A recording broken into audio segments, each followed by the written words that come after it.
So we begin today the Gemara, the last few words on Daf Yud Gimel Amud Beis, where it says, Ela Omar Rav Ashi. The Gemara here is discussing a statement that was brought from Rav Huna Omar Rav, that taught the halacha that's called Maimet Shloshtan. Maimet Shloshtan means when you have a person that owns money, and his money is in someone else's possession, so that's the second individual that's here, and then there's a third person standing here. And the person that the money is really his tells the person that's holding the money for him, instead of returning it to me, give it to this third person. If this is said in the presence of these three people together, without any act of a kinyan being done, automatically this third person gets a kinyan, the right to collect this money instead of the money owner. Usually there is a ma'aseh kinyan that's necessary. But Chachamim were masakin that this agreement with these three people present takes effect without any kinyan at all. Then the Gemara here is discussing that this applies not only in a case where this person holding the money actually has the money right here. For example, he was holding up a cotton. He was just safeguarding the money for him and he has the money right here. But even by a loan, when the person that received the money spent it, the money's not even here at all. So at this point, it's a davar shaloi bala olam. So not only is there no kinyan, there's no act of a kinyan, the money that you want should be given to this third individual and not to the one that the money is owed to is not even here at all. Nevertheless, the takana of the Chachamim applies in this case as well, that with this agreement, automatically this person is kained. So in this, the Gemara here is discussing what's the mechanism of this takana Chachamim. How does it take effect? There's no act of a kinyan, there's no money that's in existence over here. So just because you say words, automatically this takes effect. There has to be some kind of a reason why this agreement has validity and it takes effect. That's the discussion. So the Gemara here brings now a new pshat. The Gemara brought before a pshat from Ameimer for this. The Gemara asked a question on it. Here the Gemara brings a new pshat for this from Rav Ashi. Elam Rav Ashi. So Rav Ashi explains the reason this kinyan takes effect, this agreement takes effect, is as follows. Because Bahahi Anod the Komishtanile b'milva yeshana l'milva chadasha. This benefit that the lender gets by the fact that now his loan is basically changing from the person that owed the money to him till now, which is called a milva yeshana, he's the one that originally owed him the money, to this milva chadasha. Now he owes the money to a new person. So for the lender, there's a certain, or for the borrower, there is rather. For the borrower, there's a certain benefit in this. Why is there a benefit? Because now that there's a new person he owes the money to, he may be able to delay the payment. The person that he owes the money to till now is expecting him to pay up the money right away. You owe me the money, and the time came to pay me. But now they have this new agreement, and instead of paying the original lender, you're going to pay to a third person. So for that person, you'll have the hana that you may be able to delay payment. So gamar or mishabet nafshay. So the borrower is ready to agree and to be mishabed himself to pay to this new person. So in other words, the mechanism of how this kinyan takes effect, it's not just simply words, but there's hana involved there. Because there's a certain benefit he has, we know that itself is strong enough that he should be mishabed himself to give the money to this new individual. That's the basis for this takanas chachamim, that this kinyan takes effect without even any act of a kinyan. Rav Ashi. So Nechemia asks Rav Ashi on this reasoning, because if this is the reason how this agreement takes effect, so then not always is this the case. Elamayata. If so, Kagain Hani the Bei Bar El Yashiv. If so, people that are similar to Bei Bar El Yashiv. What was the nature of these people? The kofsi b'shakli la'alter. If someone owes them money, they'll tie him up and they'll force him to give the money immediately. So this idea that you just said here, that you're going to have the ability to delay payment, you have a certain benefit of that, it doesn't apply by such kind of people. Hachanami delekanu. So are you going to say that this kinyan of maimet shloshtan will not take effect? If that third person that you're giving the money to is a person that is going to collect the money immediately, so you have no benefit of now paying the money to someone else and not to the original lender. So then, if that's the case, if you're saying it's only because of the hana, but in this case there's no hana, so this kinyan should not take effect. Says the Gemara, and it will say, yeah, okay, true, that's the halacha. This kinyan of maimet shloshtan is only when the borrower has a certain hana, but not in this case. In Cain, says the Gemara, nasata devarecha l'shiyurim. It comes out that this takanas chachamim is something which is up for shiyurim. which is sometimes yes, sometimes not. Sometimes this kinyan does take effect, sometimes not. How do you, Chachamim never create a takana which is not clear, where it's sometimes the takana is in effect and sometimes it's not. It's based on if there's any benefit involved into this. So you can't say Chachamim make such a takana which is not clear. So there has to be another reason that says that this takana takes effect across the board without any distinctions. So Ella Oma Mazutra. So therefore, Mazurtra explains the reason for this takana is as follows: that there actually is no mechanism, there is no reason to explain how this kinyan takes effect. So Mazurtra said, Hani tlas mili. Here, the following three things: Shavinu Rabbanon kehilchase b'loy taime. Chachamim instituted them, and it's considered to be like a halacha that has no basis whatsoever. Now she says the expression of hilchase b'loy taime is as if it's a halacha l'Moshe Misinai, which doesn't have to have any reason. Chachamim instituted these three halachas even though there is no mechanism to explain how it takes effect. Now when the Gemara says hilchas b'loy taime regarding these three halachas, which we're about to learn, it doesn't mean that Chachamim had no reason to institute it. They just did it randomly. Of course they had a reason why they instituted it. What the Gemara means to say is they instituted it for a certain reason, but there is no mechanism of explaining of how it takes effect. They had a reason that they decided that it should take effect, and even though there's no explanation of how it does take effect, it just happens. Chachamim decided that there's a reason for it, and therefore it takes effect without any mechanism. And one of them is Chada Ha. The first one is what we're discussing right over here. This agreement of Maimet Shloshtan.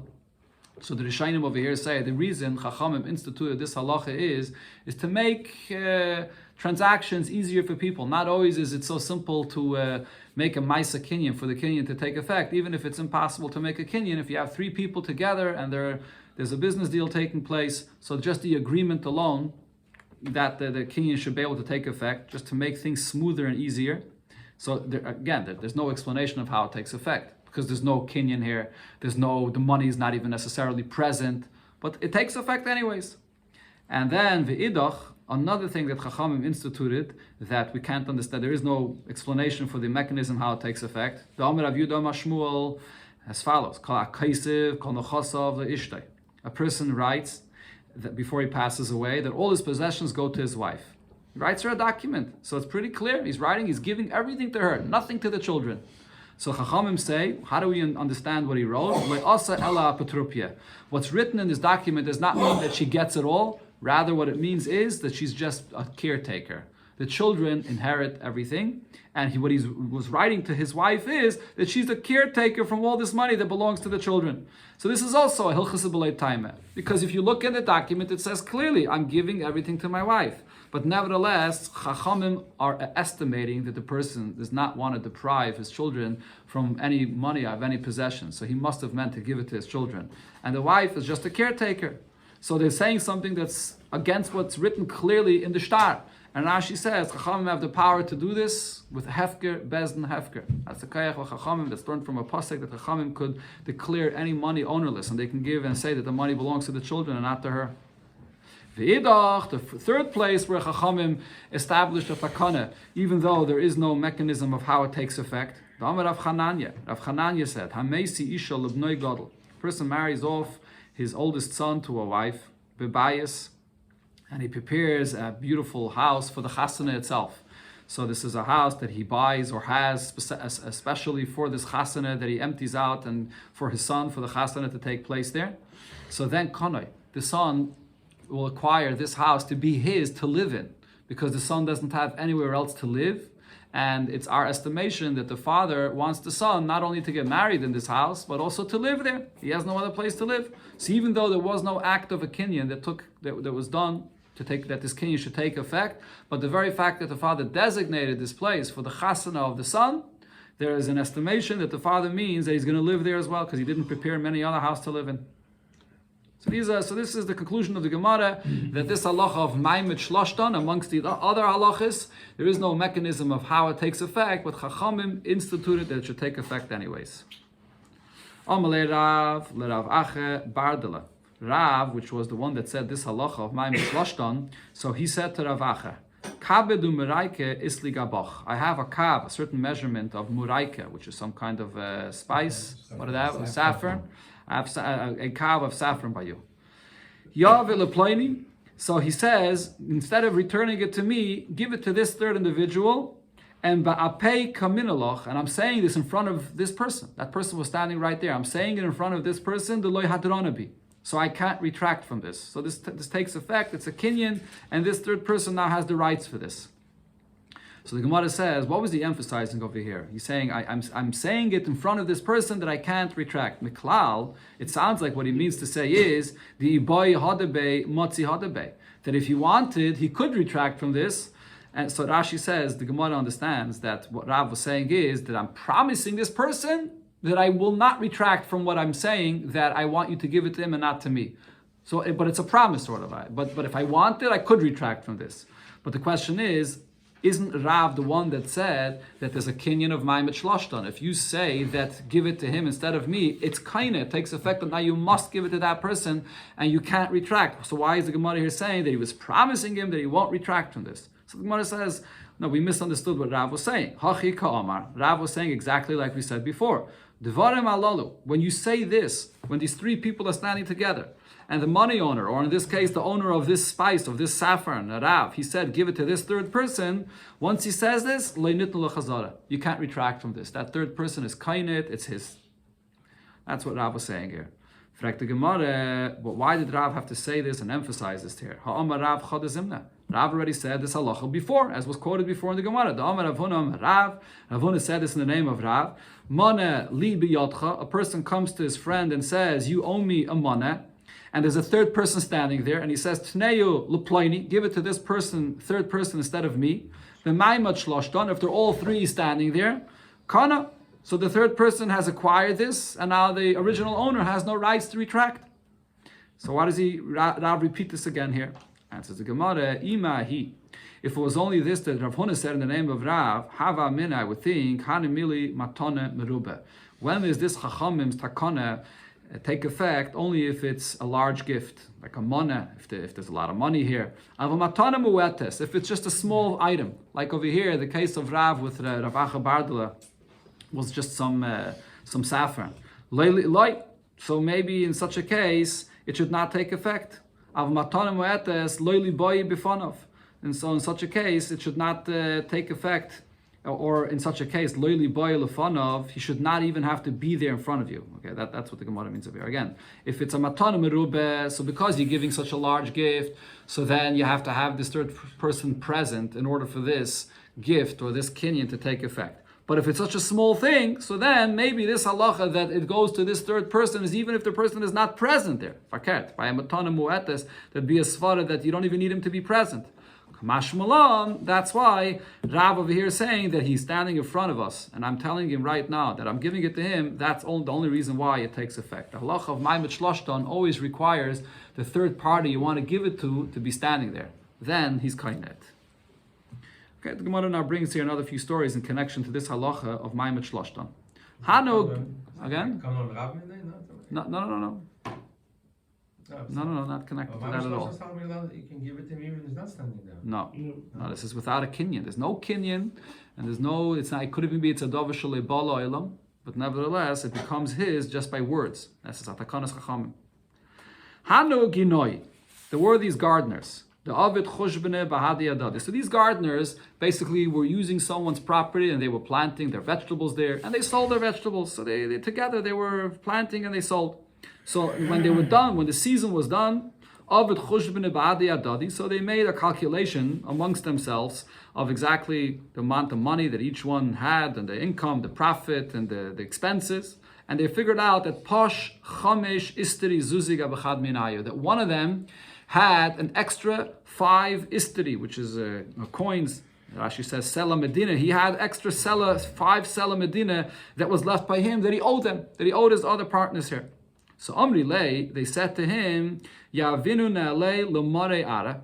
So give these 5 coins that was left by you, so you owe it to us, right? But instead of giving it to us, give it over here to the landowner. And the Bachir asks, Betaska, they owed him for the taxes that he has to pay. So give it to this landowner. And they said this, Ba'api Mariara. The landowner was there standing right in front of them. So this is an example of Maimet Shloshtan. that they said instead of giving it to us, you owe it to us, give it here to this third person. And not only that, but over here they actually made a kinyan. V'konim. And they made a kinyan, like let's say a kinyan of chalipin, you pick up a handkerchief and you make a proper kinyan. They made a kinyan that he now owes the money to this landowner and not to them. Now, l'saif, that this person that had this extra money, after they calculated that he had extra money by him, but in the end, he made his own calculation regarding the money that they spent and the profit and so on. And he saw that he realized that actually he doesn't have a penny extra that he owes them. So he's not, now he doesn't want to pay anything because he realized that he doesn't owe them anything. Oh, so Rav Nachman. So he came to Rav Nachman and he was trying to figure out, is he obligated to give this money? There was Maim B'Shloshton, they made a kinyan, but now he figures out that he doesn't know anything. So he tells Rav Nachman, look, I made this kinyan and it was done with when all three were here. Do I have to pay this? Amalei, so Rav Nachman tells him, my evedloch, what should I do for you? Chode, number one, Ravuna said in the name of Rav, that if you say this in the presence of three people, you have to give it. It's a kinyan. And besides this, hakonim. There was also an actual kinyan that was done. So once there's a kinyan, you're obligated to give the money to this third person. Now, when Rav Nachman was asked this shaila, Rav Nachman did not realize, or he wasn't told, that this person then made his own calculation and realized that it was a mistake. He didn't owe this money at all. There wasn't extra 5 coins that he had. But then Amalei Rave came and said, why are you saying this? Why are you saying that he has to give the money? Is this person here coming to say that even though I made the kinyan and I owe the money, but I refuse to give? That's not what he's saying. What he's saying is, this whole thing is a mistake. I don't have any 5 extra coins by me. Amalei, so Rav Nachman said, so if so, the whole entire acquisition is all a mistake. So it's a mekach tos. If it's all a mistake, you don't owe a penny over here. Okay, now the Gemara begins, sort of a new inyan, another statement of Rav regarding sending money to someone that you owe money to. Itmar, so we learned the following argument. If a person that owes someone money, so he says, here, go deliver this money for that person. I owe him this money, and he gives it over to a shliach, go deliver the money to him. So Amar Rav. So Rav says, what's the halach in such a case? Chayev b'achri yusay. So the person sending the money, the loive, that's sending the money to pay the malveh. So first of all, he's chayev if the money gets lost, if anything that goes wrong, it's his responsibility.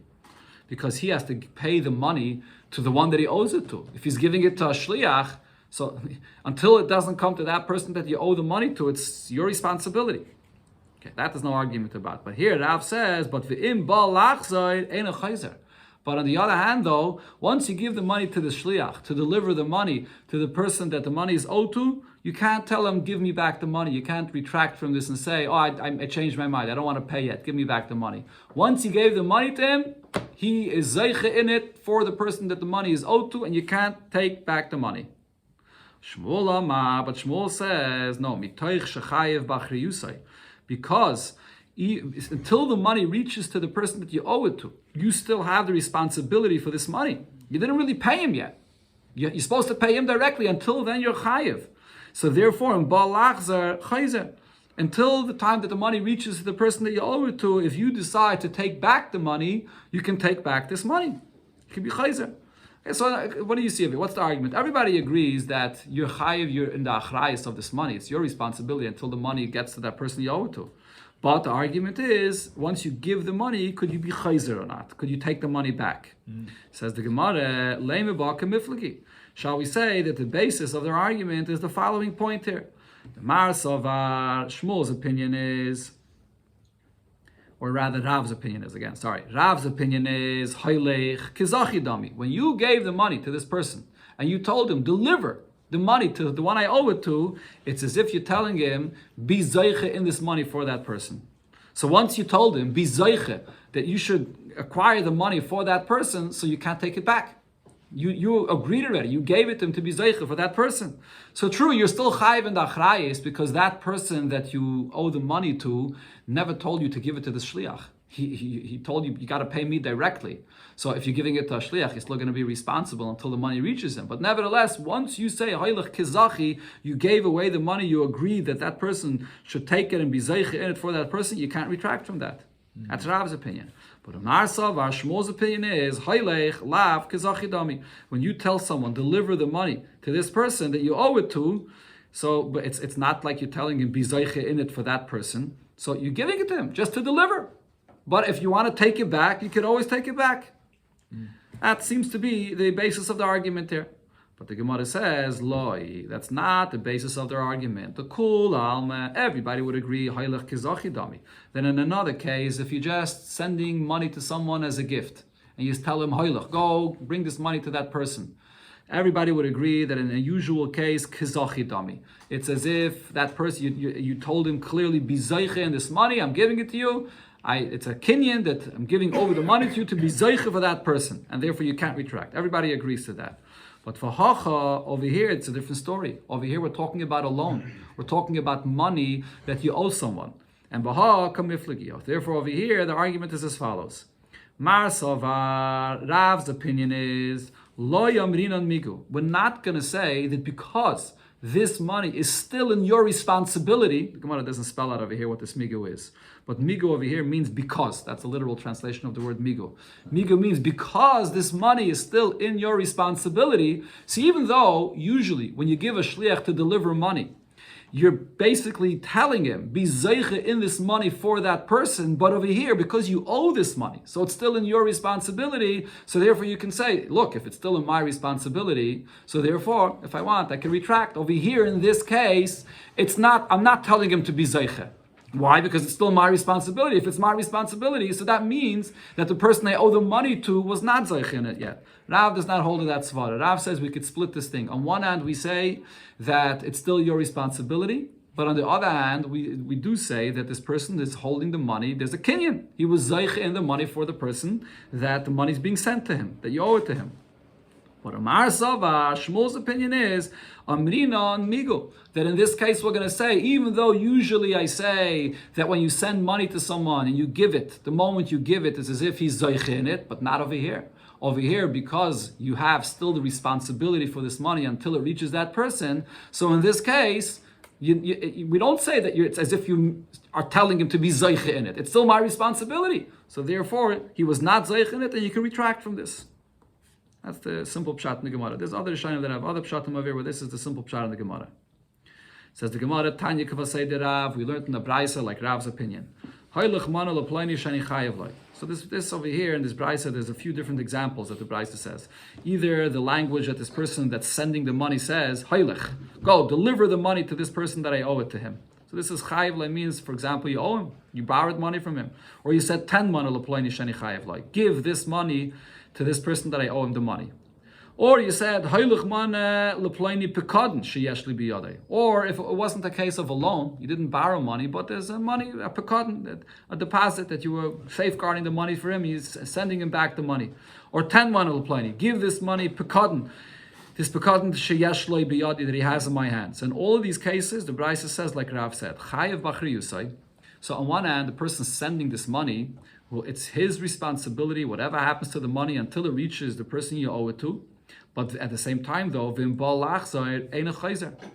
if you want to retract from this money that you already gave, you can't take it back. The moment you give it to this shliach, it's like you told him, be zeiche in it, and he was kaina in it for that person.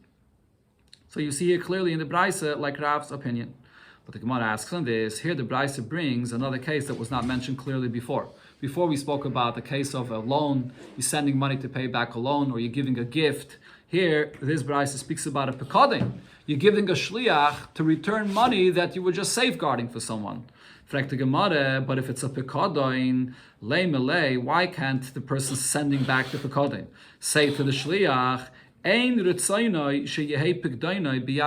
the one that owns this money, the money owner, is not interested in this money being in the hands of another individual besides me. That's the halacha by a pekadon. By a pekadon, a person gives someone money to safeguard. He only trusts this shomer, this person that he gave it to safeguard. He doesn't want anyone else to have this money. When you lend money to someone, so then the person that borrows the money could do with the money whatever he wants. He can spend it and so on, and you just send him back. When the time comes, you pay up the money. But by a pekada, he wants back this very item that you gave him. And he doesn't trust anybody else. He doesn't even trust a shliach that you're sending. So therefore the Mishalech could say, if I'm sending you as a shliach, so I can't, you can't apply over here the concept that when I'm giving it to this person, that he's zeiche in it for the money owner. He can't be zeiche in it for the money owner. The money owner is not interested in anyone else having it besides me, that he trusted me to safeguard it. So therefore, even after I gave it to you to deliver, the Mishaleach, the person that's sending it should say, I could still retract it, I could still take it back, because really the money is not supposed to be in your hands at all. Rav Zayda says that's true, but this price is speaking about a specific case. Kishahochsa kafran. Speaking about a case when this person that was holding this bekadon was already established before to be a liar. He was asked about this money and he denied the fact that he has this money. So the moment he denies it, we know that the money owner is happy that you're giving the money to a shliach to deliver the money to him, because he doesn't even trust doesn't trust this person that's holding on to the bekadon. So in such a case, when you give the money to him, you can't retract it from it. So the Gemara brings a story in connection to this halacha here. Rav Sheishes havali ashrese desarbeli b'mechuza. Rav Sheishes, so he had this credit that was that he allowed people that were buying from him a sarvala, which is some kind of a cloak, in the city of Mechuza. They bought from him these cloaks and they owed him money for it. They bought it from him on credit, and now he wanted to get that money that they owed him. So Amalei Rav Yosef Bar Chama, he tells Rav Yosef Bar Chama that was going to the city of Mechuza, Bahadi Da'asis, that when you come back from the city of Mechuza, I sin in Ali, bring me the money that they owe me.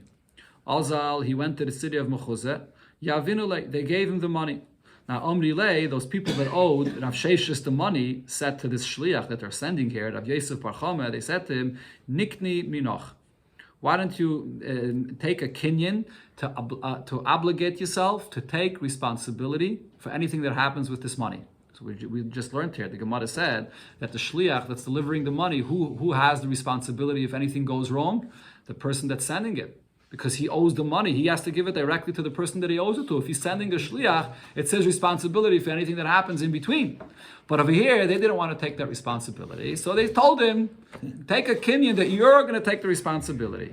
So Rav Yosef Bar Chama says, yeah, I agreed to make this kinyan. But l'soif ishtamet lo. But in the end, he avoided them. He didn't actually take this kinyan. He didn't want to take the responsibility, and he avoided making this kinyan, and he took the money from them. When Rav Yosef came back to Rav Sheishes and he told him what happened, I did not take responsibility for this money. Amrlei, so he says to Rav Yosef, Shaper of this, you did the right thing. The loishavius nafsheich, you did not place yourself in a situation, Eved loivel ish malva, that you're going to be like a slave. When you owe money to someone, you become like a slave. If you would take the responsibility and anything would happen, so then you become like a slave. So you did the right thing. You delivered the money, you did me a favor, but there's no reason why you should take responsibility for this. Or Lishna Achrina, another version of what Rav Sheishes told him is, Shaper of this, you did the right thing. Because Eved Loive Leish Malva, they are the Eved Loive. They have the responsibility to be my slave, to take responsibility for this all the time. There's no reason you should take that responsibility for them. Another story the Gemara brings, Rav Achi Berab Yeshia. He had this silver vessel that was being held for him in the city of Nerda, and he wanted it to be delivered back to him. So Amalahu l'Rab Distoi b'Rab Yanai or l'Rab Yossi bar Kippur. He told two individuals, Rab Distoi b'Rab Yanai and Rab Yossi bar Kippur, that were going there to Nerda. Bahadi da Sisu, you come back from Nerda, Asyua Nehali. Bring me this silver vessel to me. He told two people to bring the silver vessel. We'll see over here in the story why he needed two people for this. The people that were holding on to this silver vessel weren't such easy people to deal with. So he told both of them, go bring me this silver vessel. So Azul, they went, Yavi Ne'alei, or you read it here in the plural term, that those people that were holding on to the silver vessel gave it to them, gave it both to Rab Distoi and Rab Yossi to deliver back to its owner, to Rab Achi. Amalahu, now after they gave them the vessel to take, now they said, Nikni minaycho. We want to make a kinyan that you're going to take responsibility for anything that happens with it. We don't want to have any more responsibility. Amri lahu. So they said to the people that were holding on to this vessel, no, we're not going to take it under responsibility. This is your responsibility. We'll deliver it, but whatever happens to it on the way, it's your responsibility. So Amri Luhu, so the people that were holding on to this vessel before and they gave it, they said, Hadrin Elan. If you're not taking responsibility, if you're delivering it without any responsibility for what happens to it, give it back to us. So Rabbi Distoy b'Rabbi Yanai Yambalahain in. Rabbi Distoy b'Rabbi Yanai said, no problem, I'll give it back to you. Rabbi Yossi b'Rabbi Kippah Amar Luhu loy. Rabbi Yossi b'Rabbi Kippah says, no, I'm not giving it back to you. Why did Rabbi Yossi say this? Based on Rav's opinion that we learned before. Once you give to a shliach to deliver, it's like you agreed and you said Heilich Kizachi, that he's zeiche in it, and he was already zeiche in it for the owner. So I'm not responsible. I'm not obligated. That is to give it back to you. Just because you don't want to take responsibility for it, I don't have to give it back to you. I was zeiche in it already, so he didn't want to give it back. He says you may not retract it here. Exactly, that's what I just said. So you may not retract, so therefore he did not want to give it back. Have a kamitzar. So what happened? So these people, they were causing him pain. They were trying to pressure him, and they were causing him pain to give back this keli. Amalei saw Rabbi Yossi that did not want to retract from this. He said, "Chazimar heichekavid." So they said, "See." Or they said, again, Amalei, that is these people. They said to Rabbi Distoy, Chazimar heichekavid. Look what your friend Rabbi Yossi is doing. You agree to give it back, but he does not agree to give it back. Look what he's doing. He's causing a problem over it. We want to take back this keli and he doesn't want to give it back. Amaluhu, so Rabbi Distoy says, look, I agree that you should give it back. He doesn't agree. So Tav Ramaleh, he deserves to be hit for this. So you should continue hitting him until he'll give it back to you.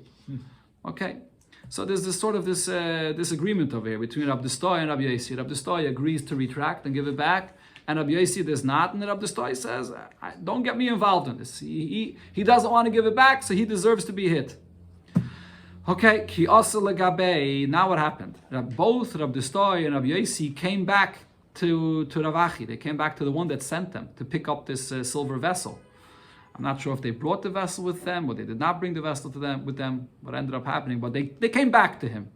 So Amalei, so Rabbi Yossi says to Rav Achi, Chazimar, look what happened over here. Loi Mistayet, the Loi Sayon, not only did Rabbi Distoy not help me out over here, when I did not want to retract from this, and I wanted to bring you back to Keli, not only did my friend Rabbi Distoy not help me out, Elahamalhu Nami Tav Ramalei. He actually told them, hit him.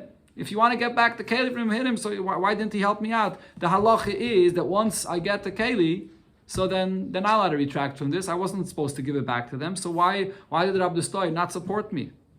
Amalei, so Rabbi Distoy explained and said as follows. Amai tevet hachi.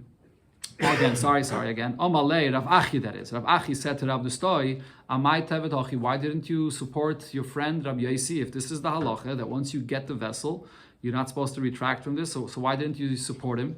Amalei, so Rabbi Distoy explained, you know who we're dealing with over here? These people are dangerous. Ayusam b'nei Adam. These people here, hein amma, they are tall and amma. So it's an expression, doesn't mean literally amma, but it means that they're very tall. Mm-hmm. And the koivan amma, their garments are also very scary. They're wearing this hat, which is very tall. They speak from their midst, okay, which literally means they have these thick voices that they speak very scary. Shmaisei they also have these very scary names, and he even said what their names are: Arda, Va'arta, Pili, Bereish, Umrin. These are all names. I think it says that these are names that are of animals. That they gave themselves these nicknames because to throw fear on people. Yeah. And again, Bereish is the name. Oimrin, when they say, Oimrin is already continuing the next part of the Gemara here. Oimrin kfusu kaifsin. If they say, tie somebody up, he'll be tied up. Oimrin haraigu. If they say somebody should be killed, Hairgin, he'll be killed. So ilu hargo is the stoi. So therefore the stoi is explaining, he says, look, if I would not agree to give back the silver vessel to them, if they would say to kill myself, to kill the stoi, mi nasan leyanai abba bar kamaisi. Who would give my father, his father's name was Yanai, who would give my father Yanai a son like me? Basically he's saying my life was in danger. I have to put my life in danger to bring you back the silver vessel. So Rav Achi inquired further, Amalei, B'nei Adam Alalu, these people you're speaking about, Krevim L'malchusein, do they have connections to the government? Amalei Hein, yeah, they have connections to the government. Yeshlan Susum Upradim Sheratzim Achreim, do they have horses and mules that run after them? Amalei Hein, yes. So Amalei, so Rav Achi said, Yachi Shaper of this. If so, you did the right thing, that you didn't put your life in danger. So the fact, I mean, the emphasis, it's hard to understand why Rabbi Yossi Bar Kippur did put his life in danger for this purpose, to try to bring the silver vessel over here. Okay, sagt the Gemara weiter, Hoylech Mone Lepleini. In a case where a person tells a shliach, deliver this money for this person. V'halach bikshoy. Now you went to deliver this money to this person that the money is owed to, and you were looking for it. And bikshoy v'loy matzai, and you didn't find this person. This person passed away. So what happens with the money now? Who gets this? Tani chade. And one brayse we learned, yachzuru l'mishaleach. So the money goes back to the person that sent it. But in another brayse we learned, liyoyshe mishin ishtal choloi. That in this case, where the money was sent to someone and he passed away, so you give it to his inheritors, the ones that was sent to him, you give it to his Yershim. So what's the argument here? Says the Gemara, shall we say that the argument between these two brises is the point that we brought up before? The Marsavar, the second brise over here that says you give it to the inheritors of this person that passed away, their opinion is, Hoylech Kazachi. That the moment you tell this person, here, deliver this money to that person, so he was zeiche in it for him. It's like you said clearly, be zeiche in it for that person. So even though that person passed away, but because you was zeiche in it already, so you have to give it to the Yarshim. But Amar Sava, the first brayse says, Hoylech lav kazachi. When you say deliver the money, they were not zeiche in it yet. So if he passes away, so it goes back to the person that sent it. There's no reason why the inheritor should get the money. He wasn't zeiche in it yet. Why should the Yarshim get it? That's what it seems like the argument is. They passed away. Who passed away? The Mishaleach passed away? No. The person the person that was supposed to receive it passed away. Right. So Amar Abba Bar Mamel, or Abba Bar Mamel says, not necessarily is this the explanation of these two brises. The Kul Alme, everybody agrees, Hoylech, Lav, Kazachi. When you give something for a person to deliver, it's not equivalent to telling him be zeiche in it for that you kind it for that person. And v'loy kashya, there's no contradiction here between these two brises. It's talking about two completely different cases. Ha bibari, one brise is speaking about a healthy person that says, go give this to that person. So then, if it's a healthy person and that person is not alive anymore, so you give it back to the person that sent it. Because by a body, when you send money, there's no actual kinyan that takes effect yet. Because Hoylech is lav kazachi. So if that person is not alive, give it back to the person that sent it. And b'shchiv mira. The other brayse is in the case of a shchiv mira. We learned before in the Gemara. What's the halacha of a shchiv mira? Whatever a shchiv mira says to do, it's as if it's done and given already. Kimisurin and asunin dami. So therefore, if the kinyan took effect and if he died, you're going to have to give it to the children that inherit him. It's one interpretation. Another pshat the Gemara says that Rav Zvid says, both of these brises are speaking about a shchiv mira that's sending this money. So what's the difference? The isei lemekabel b'shas matan mois. If the case over here is that the person, that the recipient is alive when you gave the money, when you sent the money, he was still alive. So then the words of the shchiv mira takes effect, and that person is alive, and so therefore you have to give. And the lesser lemekabel b'shas matan mois. But if the case over here is this recipient didn't just pass away now. This recipient really passed away even before you sent the money. The person that sent the money just didn't know that he passed away already. So then you give it back to the person that sent it because the whole thing was a mistake. You didn't realize that he already passed away before you sent the money. Rav Papa says a third pshat. Both of these brises are speaking about a healthy individual that's sending the money. So what's the difference between these two brises? The mis mekabel b'chaye noisin. So one brise is speaking about the first brise that says you give it back to the mishaleach, the one that sent it. So the mekabel, the recipient of this money, passed away when the noisin was still alive. And then the mis noisin b'chaye mekabel. The second brise is speaking about a case when the person that sent the money passed away in the life before the mekabel, before the recipient of the money passed away. So if the halach is, here Rashi says, if the noisin passes away before the recipient receives the money, there's a concept called mitzvah lekayim divrei hameis.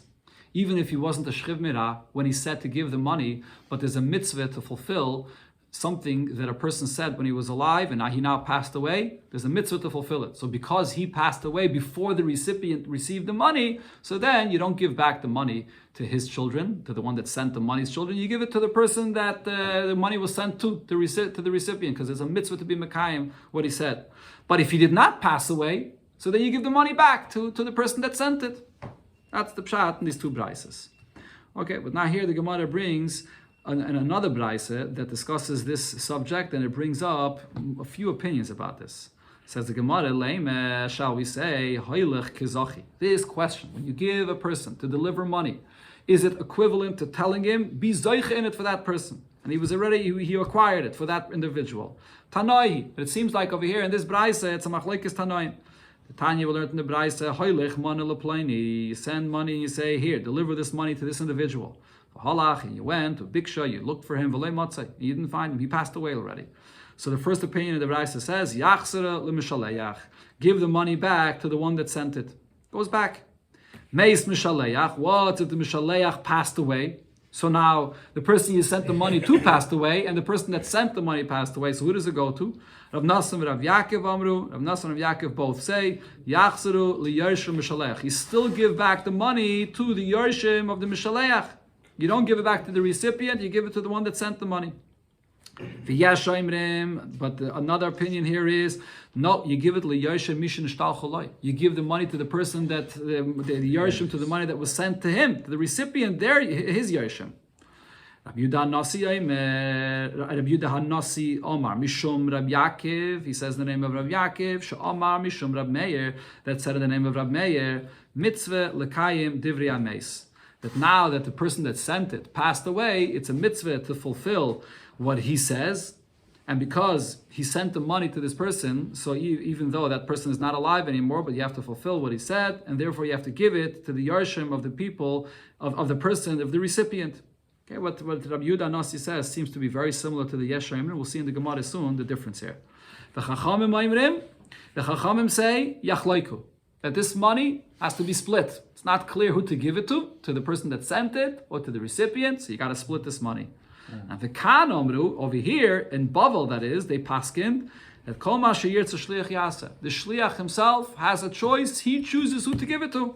He chooses whether he wants to give it to the recipient or to give it back to the source, to the sender. The Brisa concludes here, Omer Rab Shimon Hanasi. Rab Shimon Hanasi said, Al Yadi Haya Maisa. With me, there was such a kind of a story that I was delivering money for someone that I was sent to give it to, and that person passed away. Va'amru, and the Chachamim paskin, Yachsaru li'yarshim mishaleach. Give it back to the yarshim of the one that sent it, not the yarshim of the recipient. Till here is the Brisa. So now, how do we understand all of these opinions? Says the Gemara, my lab b'haka mifligi. Don't you think the explanation here is as follows? The Tana Kama, the first opinion in the Brisa that says when you send money and they did not find that person, the recipient passed away. So what does the Brisa say? You give it back to the sender. The reason you give it back to the sender is because Haylech lav kazachi. When you send the money, the shliach was not zoiche in it for the recipient yet, so if the recipient passed away, you give it back to him. Rav Nosson and Rav Yaakov, Nami, not Rav Nosson and Rav Yaakov. And they're speaking in a case where the sender passed away as well. They also hold Haylech lav kazachi, that when you send the money, you were not zoiche in it yet for the recipient. But va'afal gav the miss. So even though the person that the recipient passed away, so then why do you give the money to their yarshim? They say that you don't give it back to the sender, you give it back to the... Again, va'afal gav the miss. Again, va'afal gav the miss, even though the mishaleach, that is, again, the mishaleach, the sender passed away, loy amrinon mitzvah l'kayim divrei ameis. He does not hold of this concept that there's a special mitzvah to fulfill what this person, the sender that passed away, said, and therefore, what do you do? What was their opinion before? So you give it back to the mishaleach. You give it back to the yarshim of the mishaleach, because there's no mitzvah to fulfill what the May said, and they were not zeiche in it for the recipient. So that's the first two opinions. Now, the Yeshaim's opinion is Hoylech Kezachi. That I say that once the shliach took it, it's as if he's zoiche it for the recipient, and therefore you have to give it over to the to the Yarshim. And that's in every case. It doesn't matter whether the Mishaleach is alive, whether the Mishaleach passed away. Rabbi Yudan Nasi Ama Mishum Rab Yaakov, Sha'ama Mishum Rab Meir, and then the next opinion that's brought in the Braise, their opinion is Hoylech Lav Kezachi. When the shliach takes it, he was not zoiche in it for the recipient, but Miu Heiche Demis. If the Mishaleach passed away, then only in this case did Rab Meir say that you have to give it to the Yarshim of the recipient, Amrinon Mitzvah Lekayim Divrei Ames. Because in this case I say that there's a mitzvah to fulfill what the Mishaleach wanted, and because of that mitzvah, it goes to the Yarshim of the recipient. The Chachamim Maimrem and the Chachamim say Achloiku, that this money here, when the Mishaleach and the recipient passed away, so you split this, and the reason is Misap Keluhu, because they have a suffix. You say Hoylech Kezachi or Lav Kezachi, so because there's a suffix, so therefore, and also Rashi says there's two different halachas we're speaking of here about. There's the halacha of Hoylech Kezachi or not, and there's also the halacha of whether mitzvah lekayim divrei ames or not. So there's a suffix about this, so therefore you split this money. And the Kan Omru in Bavel, they said Shuda Odif. Shuda means that that the shliach himself chooses, that he has to estimate and see what the Mishaleach wanted. Did the Mishaleach really want the money to go to the recipient or not? And therefore it's up to the shliach to decide. And Rab Shimon HaNasi, Ma'isa Salash Minon. And Rab Shimon HaNasi is coming to tell me a story that actually happened, what the halacha was, at the Chachamim Paskin, that you give it back to the Yarshim of the Mishaleach. So B'kitzer, it seems like in this Braise, we have over here our argument regarding this subject of Hoylech Kezachi or Hoylech Lav Kezachi Dami. But the Gemara will give now after this, the Gemara will give a different shot for this.